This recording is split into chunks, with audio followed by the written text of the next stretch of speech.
E o Banco Central divulgou nesta quinta-feira as estatísticas monetárias e de crédito, mostrando que os juros cobrados das famílias continuam altos. Em junho, a taxa média de juros do crédito livre às pessoas físicas alcançou 64% ao ano, com alta de 1,2 ponto percentual no mês e de 4,6 pontos percentuais em 12 meses.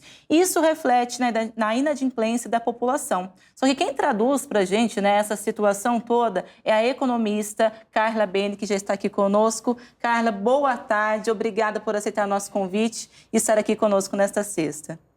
Boa tarde, Rafaela, Eduardo. É sempre uma alegria Carla. estar aqui com vocês com um tema tão importante. E como, afeta a todos, principalmente aqueles que estão em vulnerabilidade. Mas como que a gente pode explicar também para quem nos acompanha essa questão dos juros altos, Como que na prática ele impacta diretamente a população brasileira? No Brasil, nós temos uma taxa de juros muito elevada. Ela é quase 14,5%. Para ficar mais fácil, ao ano, essa é a nossa taxa Selic, que vai ser a base para todas as outras taxas. Então, esse é um assunto muito importante, porque isto dá um custo do dinheiro muito elevado. Quando a gente pensa em empréstimos, olha o dado que você acabou de passar do Banco Central. Se você precisar de empréstimo pessoa física, você vai pagar 60% ao ano. Então, esse é um juro extremamente elevado, que é o motor da inadimplência. E tem um outro dado do Banco Central, que é o cartão de crédito. Se você usar o rotativo, ou seja, você vai pagar parcelado o cartão de crédito, você vai pagar 436% ao ano. Então, não há limite para os bancos cobrarem juros. Nós já tivemos no passado, mas o sistema financeiro conseguiu tirar isso num grande lobby da Constituição até. Carla, boa tarde para você. Bom tê-la de volta aqui no TJ Aparecida, viu? As taxas do crédito pessoal não consignado também são uma preocupação?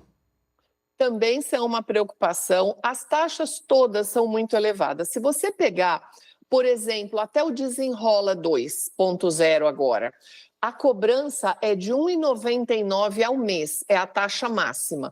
Imagina 2% ao mês, é uma taxa muito alta. Então, mesmo assim, essa é a menor taxa que existe no mercado.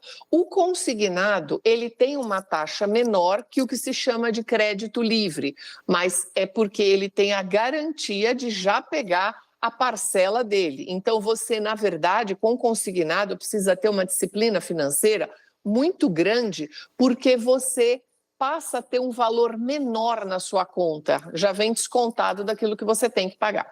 Além do planejamento, essa disciplina, então, com relação a este empréstimo. Mas com relação ao novo Desenrola, que a senhora falou há pouco, foram mais de 22 bilhões de reais já renegociados, 22 bilhões de reais em negociações. Mas o programa ele foi prorrogado agora até o dia 31 de agosto, então teve essa prorrogação também. É uma saída para quem está endividado? É uma saída e é muito importante que as pessoas olhem o Desenrola como uma alternativa realmente importante, porque você pode trocar dívida. Você pode trocar uma dívida que está com uma taxa maior por uma taxa menor. Então, esse daqui é que é o grande ponto. E a minha recomendação sempre é a seguinte: converse a família inteira. Vocês precisam, todos que habitam o mesmo teto, precisam ter o mesmo objetivo, para que você entre num programa desse, refinancie a sua dívida e consiga pagar até o final. O problema não é tanto renegociar ou pagar a dívida, É o que vem pela frente também, Carla? Porque acaba se fazendo uma outra dívida e aí nunca mais acaba, Isso, esse daí é o grande problema. E onde a gente tem uma sinalização muito séria. Se por acaso a família ela está pagando o supermercado dividido no cartão, por exemplo, se está pagando o posto de gasolina, se está pagando a farmácia, isso é um sinal de alerta, porque essas são despesas muito recorrentes. Quantas vezes a gente não vai ao supermercado durante o mês? Então, isso é um alerta muito sério para as famílias. Não é porque existe o financiamento e o parcelamento que ele é para ser usado. Até porque, como a senhora disse, essas contas, essas despesas são fixas e todos os meses elas vão estar ali também, né? Agora, com relação ao endividamento das famílias, bateu, né, quase 50%, né? Então é um cenário bem preocupante também aqui no Brasil. O que dá para explicar também com essa situação, além, é claro, dos altos juros, né, das altas taxas? Porque está tudo muito caro, né? O que a gente sempre ouve nas conversas, no dia a dia. Bom, uma coisa só que eu vou precisar pontuar é que endividamento é qualquer pessoa que tem uma parcela em aberto. Então, você dividiu um carro, um apartamento, um curso que você está fazendo, você está endividado.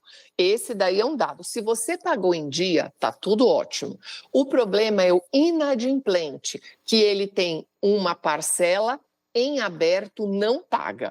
Então, quando a gente agora, e você me perguntou do endividamento, sim, ele é uma coisa preocupante porque você vai consumindo a tua renda ao longo do mês. Então, aquilo vai apertando, vai sobrando menos dinheiro ao longo do mês. Então, o endividamento, ele é fruto de uma decorrência toda desde a pandemia.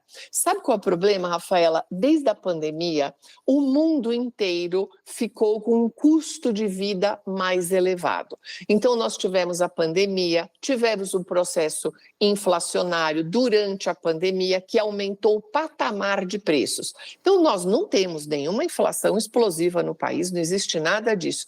Mas o que você falou é super importante. O dia a dia, as tuas contas subiram, teu patamar de preço subiu. Então, sim, o supermercado ficou mais caro, a vida ficou mais cara, o aluguel ficou mais caro. E isso não é uma característica só do Brasil, isso é do mundo inteiro. Então, a vida ficou mais difícil. E também nós temos uma particularidade nossa, que é essa questão dos juros. Então, o ato de gastar e a escolha de onde você vai colocar o seu dinheiro tem sido cada vez mais fundamental para as famílias. É uma situação bem preocupante, né, Carla? Porque a gente tem milhões de brasileiros que estão endividados, estão inadimplentes e muitos não veem saída para essa situação, né? Agora, tem saída? É isso que eu queria perguntar para você. Até quanto da renda que a pessoa pode comprometer para pagar a dívida? O quanto tem essa conta? Tem como fazer? O quanto tem que sobrar para as despesas que não tem como fugir, né? Tem despesas que a gente tem que pagar todo mês. E aí, se soma as dívidas, aí fica aquela bola de neve toda, né?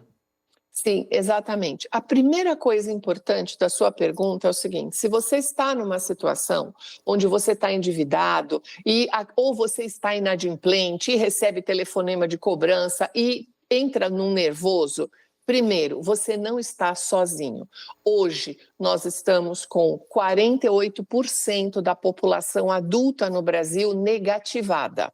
Então, este é um grande problema. Então, você não está sozinho. Segundo ponto, falar sobre o assunto é um tabu no Brasil e nós precisamos parar com isso. Por isso que uma conversa como a nossa, que é tão importante para quem estiver nos acompanhando. O terceiro ponto, as famílias precisam conversar. Além de tudo, nós estamos com uma outra doença na nossa sociedade, que são as plataformas de apostas. Então, inclusive agora, depois da Copa do Mundo, aumentou a inadimplência das pessoas, aumentou o endividamento justamente pelo uso excessivo dessas plataformas de jogos virtuais. Então, é muito importante que as famílias conversem. Então, eu acho que isso até é mais importante do que qualquer coisa. E a situação, ela precisa passar por uma clareza. Então, você não precisa ter planilha, você não precisa ter nada complicado. Uma folha de papel que todo mundo tem em casa, uma caneta, marca numa folha de papel todas as despesas que você tem, tudo que você já dividiu no cartão, ou dividiu no carnê, ou tem o financiamento da geladeira, ou do carro, do que for. Coloca tudo nesse papel. Daqui até dezembro. E coloca esse papel na geladeira. Sabe para quê? Para a família inteira poder ver e todo mundo poder tomar uma decisão em conjunto. Porque o que eu vejo muito é um da casa querendo colocar a conta em ordem e o outro gastando, muitas vezes, sem avisar. Ou seja, precisa dessa contribuição de todos, né? Essa ajuda de todos. Carla, muito obrigada pela sua participação e pelas orientações que servem para todos nós. Obrigada, querida. Obrigada e até a próxima. Muito Até. obrigado mais uma vez por estar esclarecendo, explicando principalmente para a família brasileira tem como sair dessa situação sim. Carla, um abração para você, Tem viu? Um sim. ótimo fim de semana. Ótimo final de semana. Tchau, tchau. Obrigada. Tchau, tchau.